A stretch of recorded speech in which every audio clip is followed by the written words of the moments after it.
नमस्कार साथियों, जे super classes में आपका स्वागत है। तो पिछली वीडियो में हमने ग्रहों को पढ़ा, आज हम बौने ग्रह को पढ़ते हैं। चलिए, तो देखो बौने ग्रह होते क्या हैं।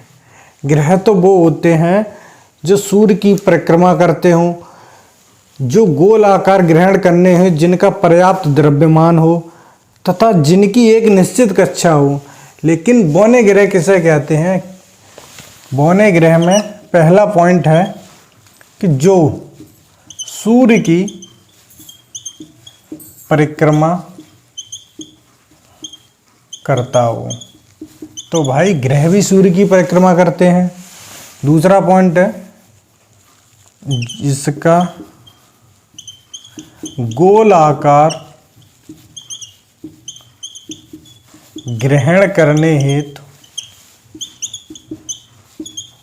पर्याप्त द्रव्यमान हो।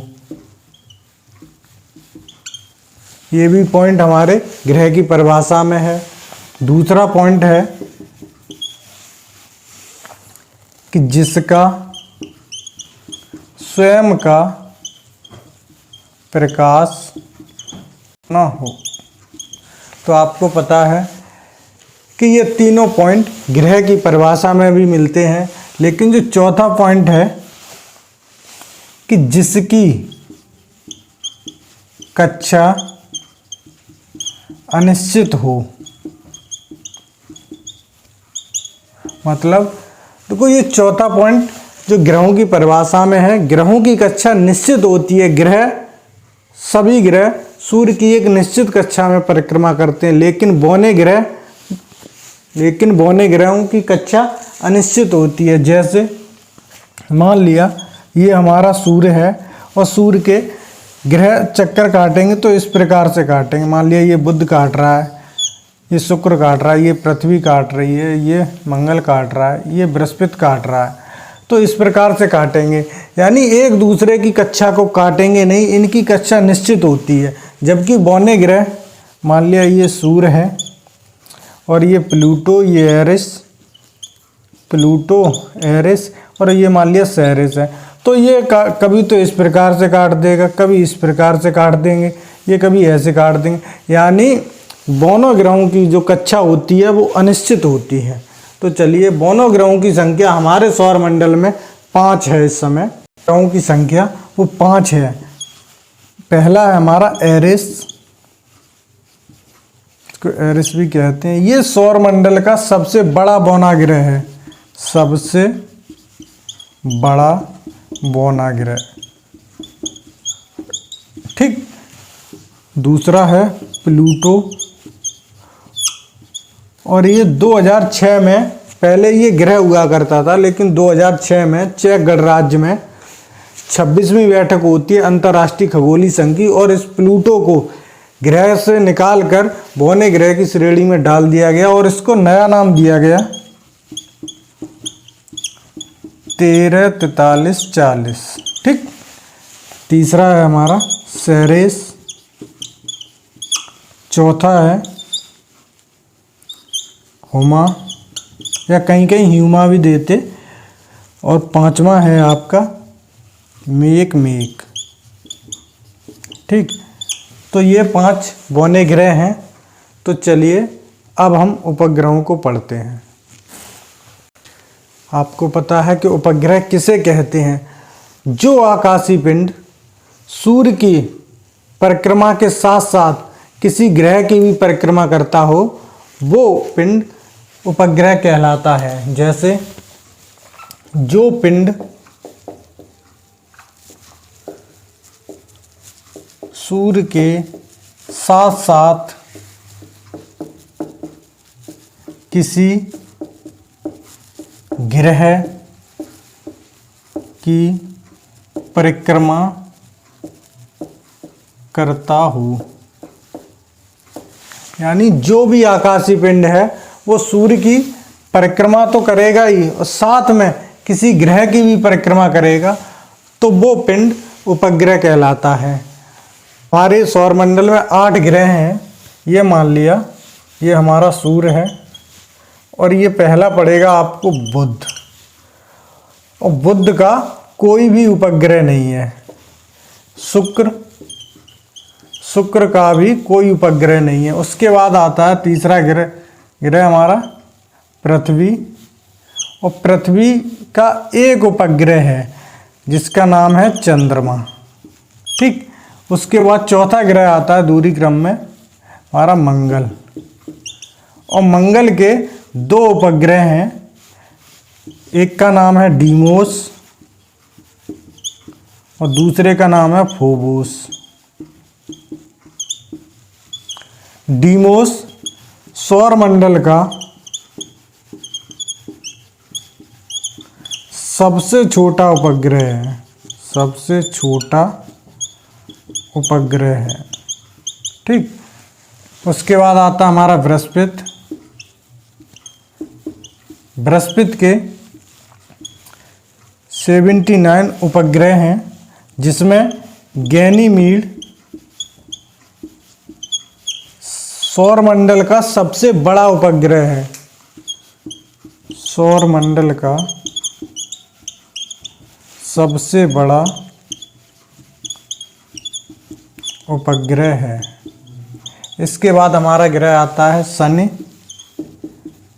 और शनि के 82 उपग्रह हैं, जिसमें प्रमुख है टाइटन। उसके बाद अरुण के हैं 27 उपग्रह। उसके बाद हमारा आता है वरुण, और वरुण के हैं 17 उपग्रह। ठीक, तो अब हमको पृथ्वी के उपग्रह चंद्रमा के बारे में पढ़ना है, तो चलिए चंद्रमा को पढ़ते हैं। तो चंद्रमा पृथ्वी का एकमात्र उपग्रह है। चंद्रमा पृथ्वी का एकमात्र उपग्रह है।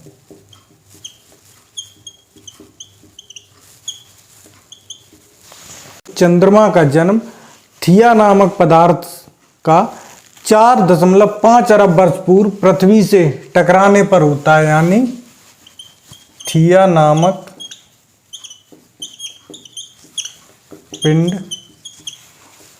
4.5 अरब वर्ष पूर्व पृथ्वी से टकराने पर चंद्रमा बनता है। चंद्रमा अपने अक्ष पर तथा कक्षा में 27.3 दिन में एक चक्कर पूरा करता है। ठीक, आपसे पूछ ले कि चंद्रमा अपने अक्ष पर पूरा एक चक्कर कितने समय में करता है, तो 27.3 दिन में। और कक्षा में यानी पृथ्वी का एक चक्कर कितने समय में लगाता है, तो 27.3 दिन में लगाता है। इसी कारण से चंद्रमा का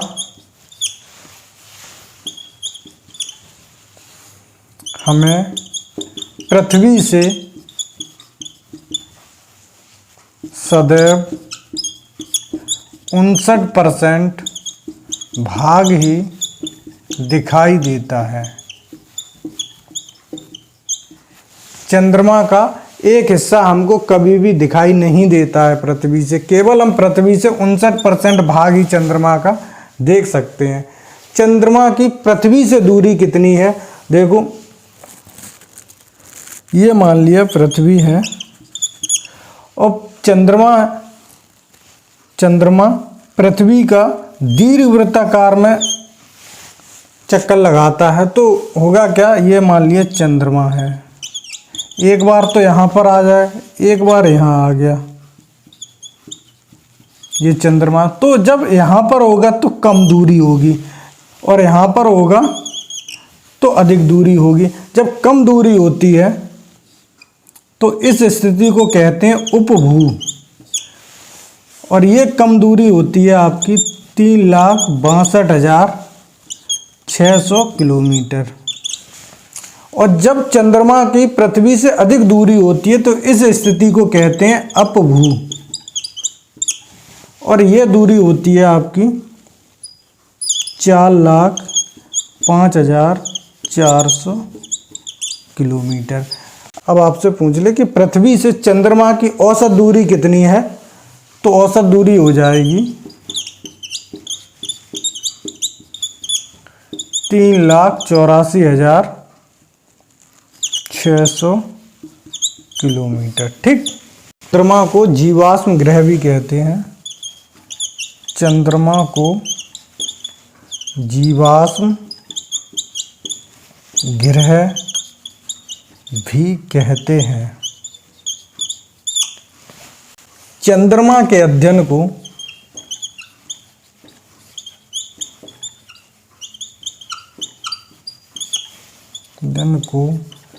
सेलेनोलॉजी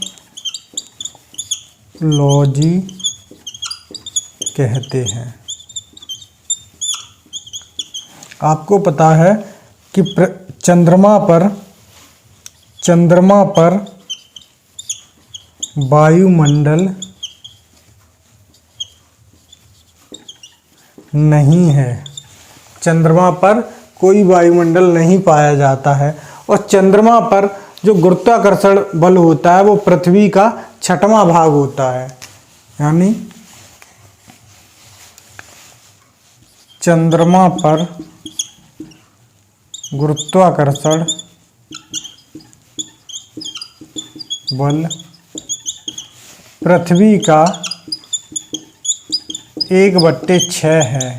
यानी अगर गुरुत्वाकर्षण बल पृथ्वी पर 6 है तो चंद्रमा पर कितना होगा? 1 होगा। तो ये हमने चंद्रमा से संबंधित फैक्ट जाने। तो चलिए क्षुद्र ग्रह को पढ़ते हैं। क्षुद्र ग्रह किसे कहते हैं? जो आकाशीय पिंड मंगल और बृहस्पति के बीच मध्य पेटी में पाए जाते हैं और वह सूर्य की परिक्रमा करते हैं तो वह क्षुद्र ग्रह कहलाते हैं। यानी जो आकाशीय पिंड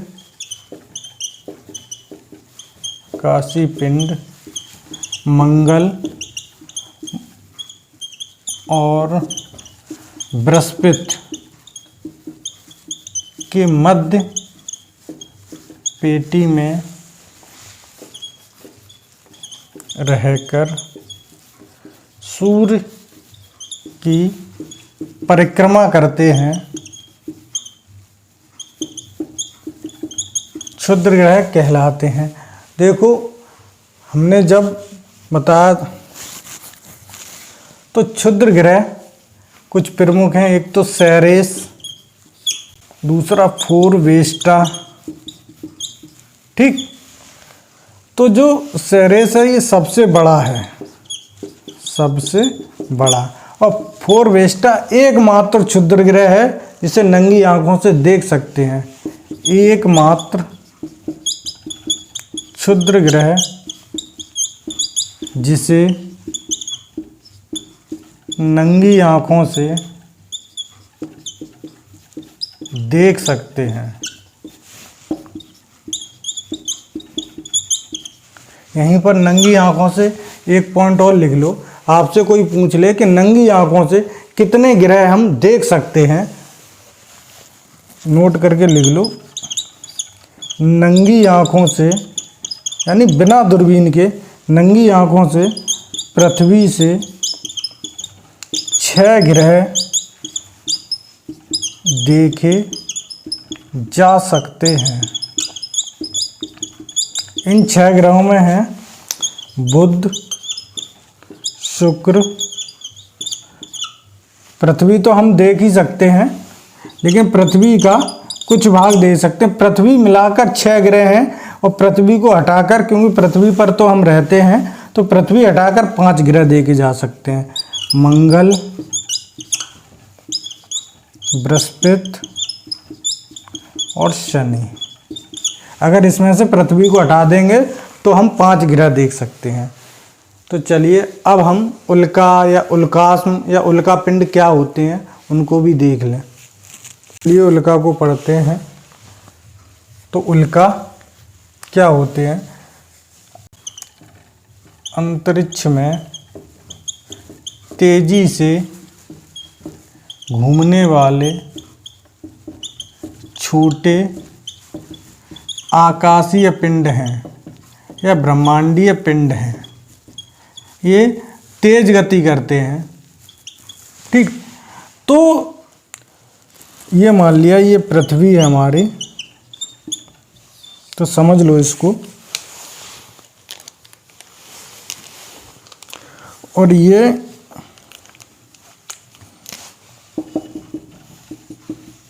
वायुमंडल है और ये ब्रह्मांड है। तो जब कोई उल्का इधर चक्कर लगाता रहेगा तब उसे हम उल्का कहते हैं, लेकिन वही उल्का उल्कास्म कब बन जाता है? जो उल्का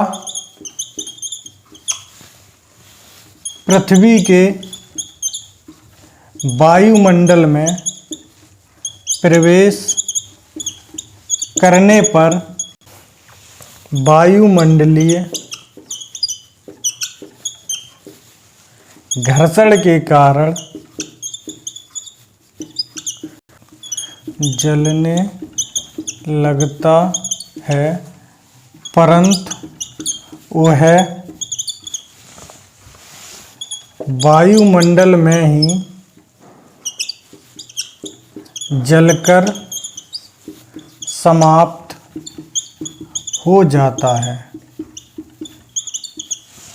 यानी जो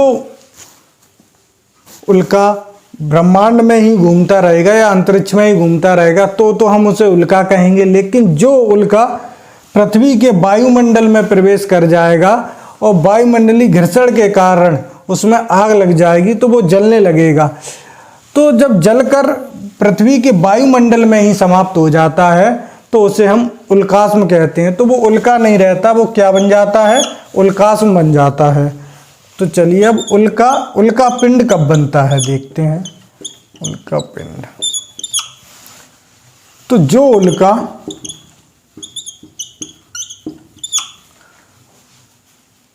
पृथ्वी के वायुमंडल में जलकर पृथ्वी के धरातल से टकराता है उसे उल्का पिंड कहते हैं। ठीक, जो उल्का पृथ्वी के वायुमंडल में जलने तो लगता है पर पूर्ण रूप से नहीं जलता है और वो पृथ्वी के धरातल से आकर टकरा जाता है तो उसे हम उल्का पिंड कहते हैं। जब उल्का पिंड पृथ्वी से टकराता है तो पृथ्वी पर गहरे गहरे गड्ढे हो जाते हैं जिनसे झील वगैरह बनते हैं। महाराष्ट्र की लोनार झील है वो उल्का पिंड के टकराने से ही बनी है। महाराष्ट्र की लोनार झील उल्का पिंड के टकराने से बनी है। आज हमने बौने ग्रह, उपग्रह, उल्कापिंड, उल्कास्म, क्षुद्र ग्रह, धूमकेतु इन सभी को पढ़ा। तो आज हमारा सौरमंडल का चैप्टर समाप्त होता है। अगर वीडियो अच्छी लगे तो लाइक तथा शेयर करें और चैनल को सब्सक्राइब करें। धन्यवाद।